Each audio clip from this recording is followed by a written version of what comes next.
అందరూ ఆలోచన చేయండి అని అడుగుతా ఉన్నా. నేను అడిగే ప్రశ్నలకు సమాధానం మీలో ప్రతి ఒక్కరూ కూడా ఆలోచన చేయమని కోరుతా ఉన్నా. నేను అడిగే ఈ ప్రతి ప్రశ్న మీ మనస్సాక్షిని మీరు అడగండి అని చెప్పి నేను అడుగుతా ఉన్నా. అసలు స్కామ్ ఎక్కడ జరిగింది అని అడుగుతా ఉన్నా. లంచాలు ఎవరైనా ఎందుకు ఇస్తారు? మళ్ళీ అడుగుతా ఉన్నా, లంచాలు ఎవరైనా ఎందుకు ఇస్తారు?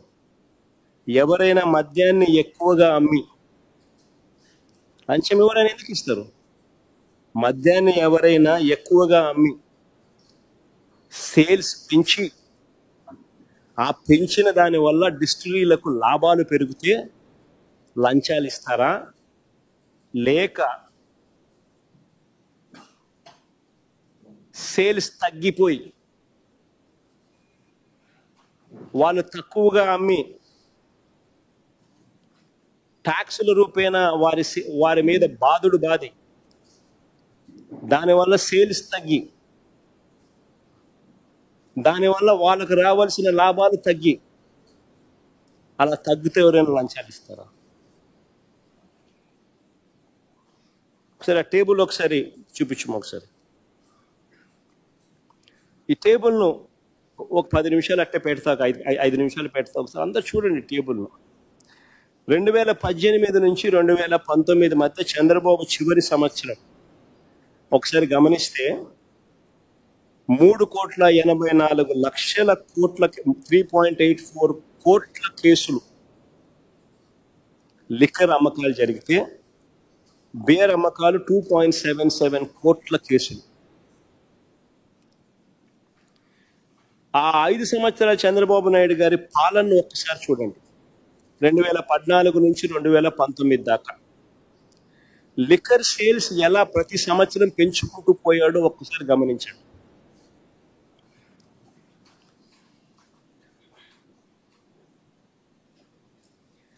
అమ్మకాలు ఇలా పెరగడం వల్ల ఈ లిక్కర్ కంపెనీలకు లాభాలు పెరగడం వల్ల ఈ పెద్ద మనిషికి లంచాలు ఇచ్చే పరిస్థితి ఉత్పన్నమవుతుంది. అదే ఒకసారి 2019 నుంచి 24 చూడండి. ఒకసారి పక్క టేబుల్ మద్యం అమ్మకాలు ఎలా తగ్గాయో ఒకసారి చూడండి. మామూలుగా ప్రతి సంవత్సరం చంద్రబాబు నాయుడు గారి హయాంలో ప్రతి సంవత్సరం ఇంతకు ముందు సంవత్సరం కన్నా 15% పెరుగుతూ పోతూ ఉంటే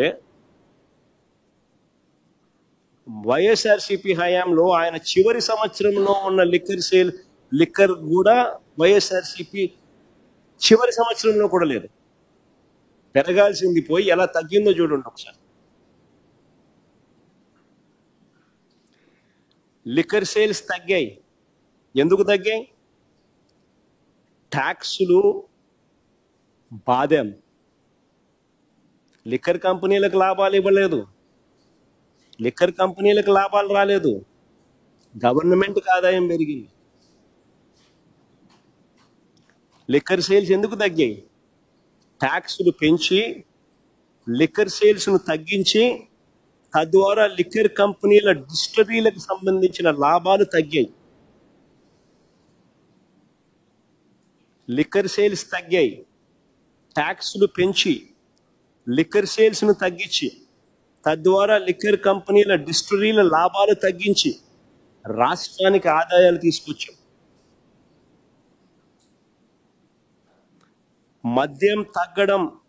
మద్యం తాగించడం తగ్గడం వల్ల ప్రజల ఆరోగ్యం కూడా కాపాడారు.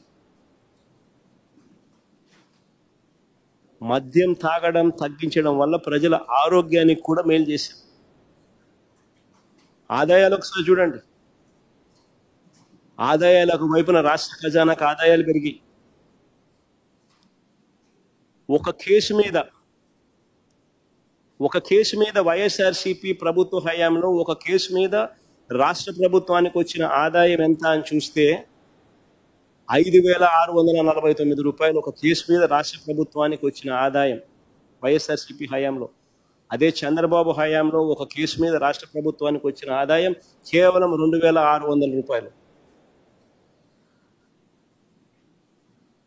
తేడా చూడండి.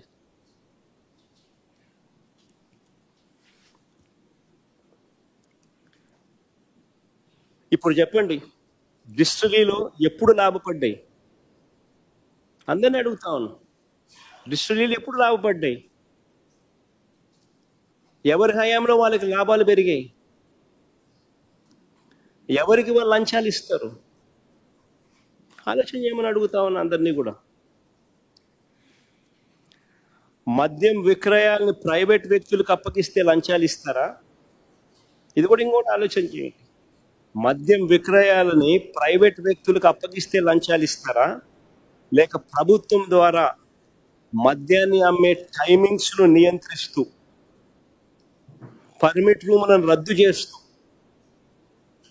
43,000 బెల్ట్ షాపులను మూసేయిస్తూ, మద్యం దుకాణాలను 33% తగ్గిస్తూ నిర్ణయాలు తీసుకుంటే లంచాలు ఇస్తారు? ఆలోచన చేయమని అడుగుతా ఉన్నా. ఎవరికి లంచాలు ఇస్తారు?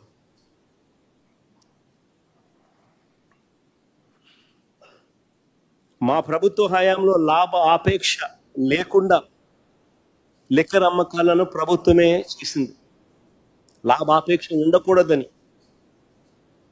కానీ గతంలో ఎప్పుడూ కూడా చంద్రబాబు గారు లిక్కర్ వ్యాపారం అంతా మొత్తం తన ప్రైవేట్ మాఫియా చేతిలో పెట్టి నడిపించాడు. షాపుల కోసం ఇతరులు ఎవరూ కూడా దరఖాస్తు చేయొద్దని బెదిరింపులకు దిగారు. అవునా కాదా? ఆలోచన చేయమని అడుగుతున్నాను. లిక్కర్ షాపుల్లో మన టెండర్ మన దరఖాస్తులు పిలిచినారు. ఏ రకంగా జరిగాయి? మంత్రులు, ఎమ్మెల్యేలు, పోలీసులు ఏ రకంగా బెదిరించారు? మనం అందరం చూసాం. ఎవరు షాప్ పెట్టినా కానీ 30% కమిషన్ వాళ్ళకి ఇచ్చేలా గేమ్ ప్లాన్ చేశారు. ప్రతి లిక్కర్ షాప్కు పర్మిట్ రూమ్ పెట్టారు. ప్రతి ఊళ్ళో, ప్రతి వీధి చివర, ప్రతి గుడి చివర, ప్రతి బడి పక్కనే లెఫ్ట్, రైట్, సెంటర్ బెల్ట్ షాపులు కనిపిస్తూ ఉన్నాయి. ఈ బెల్ట్ షాపులు, ఈ షాపులు ఏ టైంలో అయినా అందుబాటులో ఉన్నాయి. తెల్లవారుజామున 5 గంటలకు పోయినా షాపులు మందు షాప్ తెరిచి ఉంటుంది. అర్ధరాత్రి 12 దాటిన తర్వాత కూడా మందు షాప్ తెరిచి ఉంటుంది. మందు డోర్ డెలివరీ చేస్తూ ఉన్నారు. బియ్యం డోర్ డెలివరీ చేయడంలా ఆపేసినారు, కానీ మందు డోర్ డెలివరీ చేస్తా ఉన్నారు.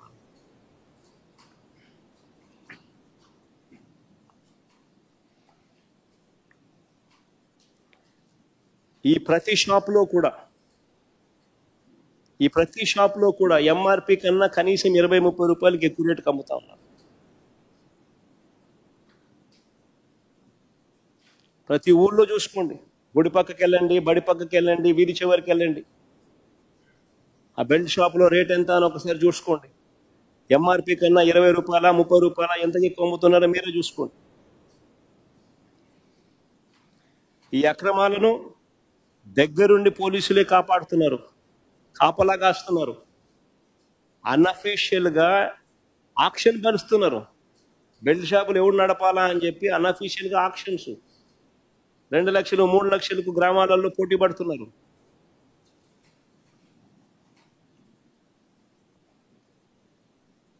₹20, ₹30 ఎంఆర్పి కన్నా ఎక్కువ రేటుకి అమ్ముతున్నారు. దగ్గరుండి పోలీసులు అమ్మిస్తున్నారు. ఈ డబ్బంతా కింద నుంచి పై వరకు వీళ్ళే పంపకాలే. ఒకవైపున ఈ పంపకాలు ఇలా మాదిరిగానే పంపకాలు పంచుకోవడమే కాకుండా, ఏ లిక్కర్ కంపెనీ డిస్టిలరీకి మేలు చేయాలనో వారికి వీరే ప్రైవేట్ లిక్కర్ షాపుల సైన్యంతో వీళ్ళు ఇండెంట్ ప్లేస్ చేస్తారు. అంతా ఈ చేతుల్లోనే ఉన్నాయి షాపులు, వీళ్ళే ఇండెంట్ ప్లేస్ చేస్తారు. చంద్రబాబు నాయుడు ఏ డిస్టిలరీకి మేలు చేయాలనుకుంటాడో, ఎవరికి మేలు చేయాలనుకుంటాడో వాళ్ళ పేరు మీద వీళ్ళ ప్రైవేట్ సైన్యంతో ఇండెంట్ ప్లేస్ చేస్తారు. అలా వీళ్ళు ఇండెంట్ ప్లేస్ చేస్తే ఆ డిస్టిలరీ వాళ్ళకు ఎక్కువ మద్యం సప్లై చేసే పరిస్థితి వాళ్ళకు ఉంటుంది. ఇలాంటి పరిస్థితులు ఎక్కడైనా కూడా మా హయాంలో చూశారా అని అడుగుతా ఉన్నా.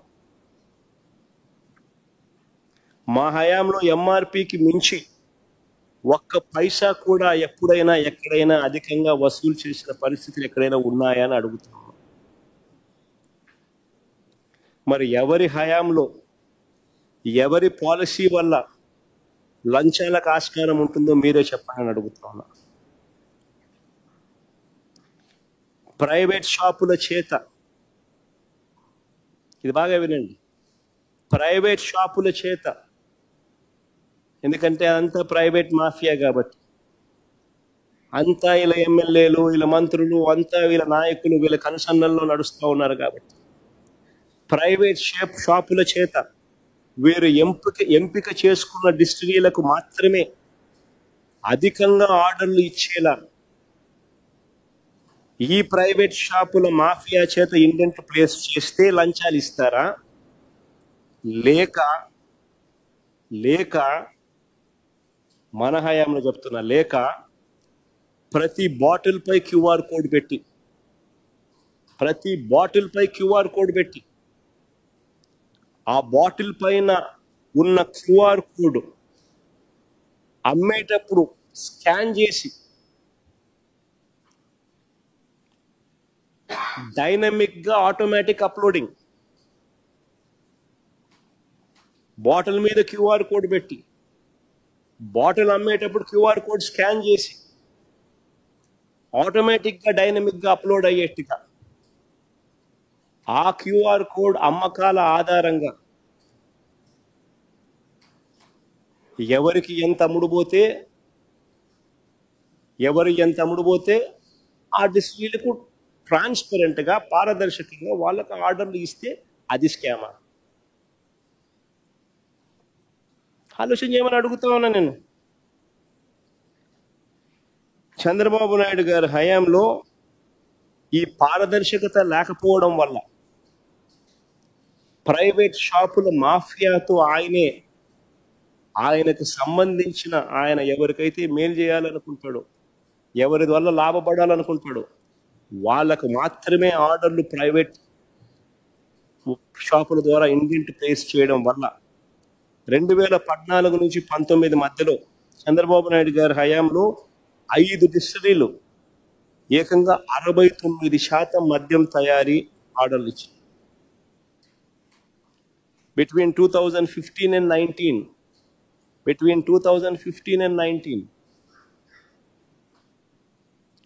5 distilleries alone captured 69%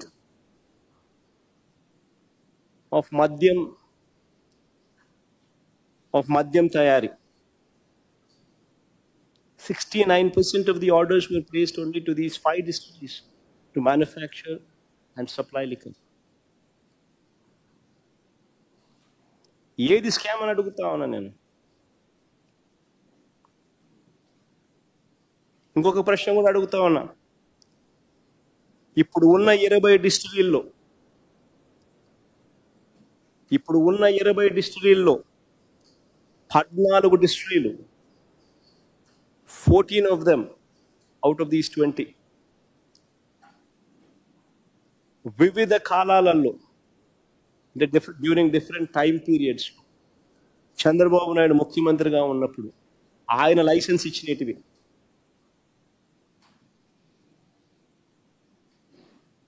మిగిలిన 6 కూడా వైఎస్ఆర్సీపీ ప్రభుత్వం లైసెన్స్ ఇచ్చినటివి కాదు, వేరియస్ అదర్ గవర్నమెంట్స్ ఎప్పుడెప్పుడో ఇచ్చినటివే తప్ప వైఎస్ఆర్సీపీ గవర్నమెంట్ ఒక్కటంటే ఒక్క డిస్టిలరీ లైసెన్స్ కూడా ఇవ్వాల. ఉన్న 20లో.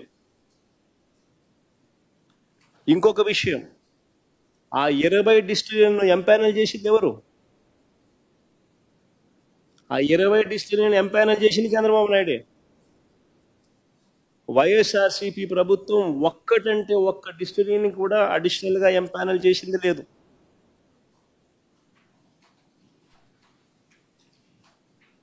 మరి వీళ్ళు ఎవరికి సన్నిహితులు?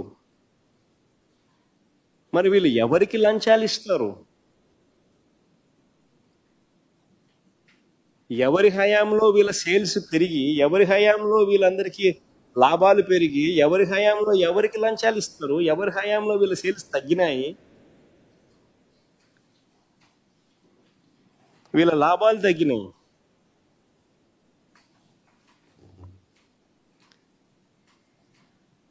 చివరకు చంద్రబాబు అండ్ కో 2022లో, మా ప్రభుత్వంలో 2022లో ఈ చంద్రబాబు అండ్ ఈ కో కంపెనీస్ కాంపిటీషన్ కమిషన్ ఆఫ్ ఇండియాలో కేసు వేసింది. సిసిఐలో, కాంపిటీషన్ కమిషన్ ఆఫ్ ఇండియాలో. ఈ ఆర్డర్ను జాగ్రత్తగా పరిశీలించాలని మీ అందరినీ కూడా కోరుతాను. ఈ పిటిషన్లో వేసిన అంశాలన్నీ కూడా టీడీపీ వాళ్ళు అప్పుడు ఇప్పుడు చేస్తున్న అభియోగాలే.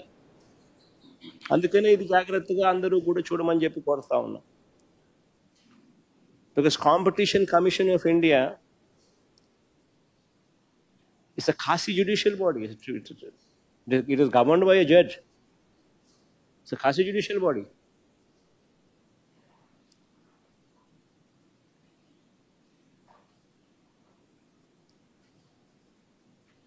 Competition commission of India Chandrababu Naidu గారు ఈరోజు పిటిషన్ ఏదైతే ఈరోజు పిటిషన్లో వేసిన అంశాలన్నీ కూడా టీడీపీ వాళ్ళు అప్పుడు ఇప్పుడు చేస్తున్న అభియోగాలు. అప్పుడు కాంపిటీషన్ కమిషన్ ఆఫ్ ఇండియా ముందుకు వీళ్ళు పిటిషన్స్ వేసినప్పుడు వచ్చిన అభియోగాలు. ఆ అభియోగాలు ఏమిటి అని అంటే, కొన్ని బ్రాండ్లను ఉద్దేశపూర్వకంగా తొక్కిపెట్టారని, సప్లై ఆర్డర్లలో వివక్ష చూపించారని ఆ పిటిషన్లో వాళ్ళు ఆరోపించారు. కానీ competition commission of India September 19th, 2022 ఈ అభియోగాలన్నింటిపై విచారణ చేసి, ఈ అభియోగాలన్నింటిపై సుదీర్ఘమైన విచారణ చేసి 2019 సెప్టెంబర్ 19, 2022 సుదీర్ఘమైన విచారణ చేసి ఈ అభియోగాలపై అన్నిటిపై సుదీర్ఘమైన విచారణ చేసి సంబంధించిన అన్ని రికార్డులను చూసి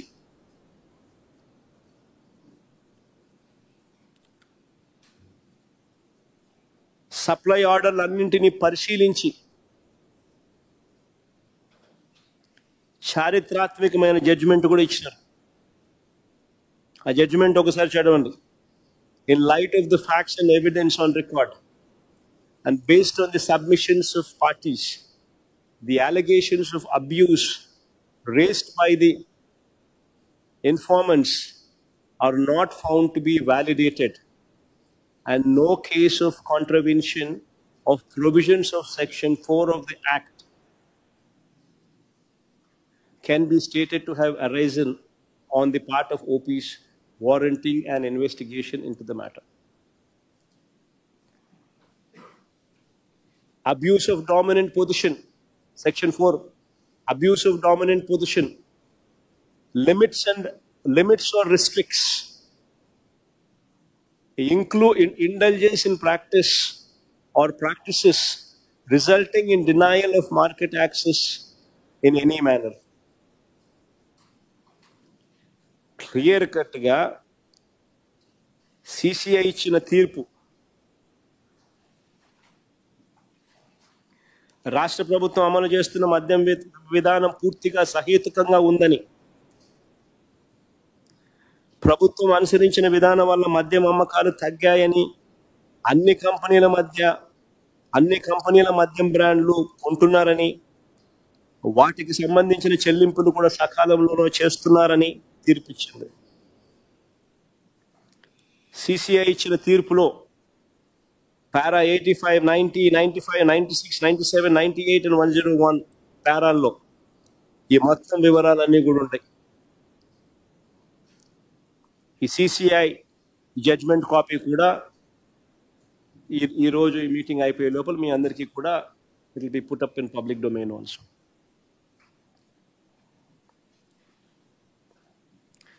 వాస్తవాలు ఇలా ఉంటే తప్పు చంద్రబాబు చేసి ప్రైవేట్ షాపుల కార్టెల్తో తనకు కావలసిన డిస్టిలరీలకు మేలు జరిగే విధంగా ఈ ప్రైవేట్ షాపుల చేత తాను ఇండెంట్ ప్లేస్ చేసి తాను ఈ రకమైన 5 డిస్టిలరీలకు 69% ఆర్డర్లు ప్లేస్ చేసి ఆయన స్కామ్ చేస్తే ఎదురు ఆరోపణ ఆయన చేస్తాడు.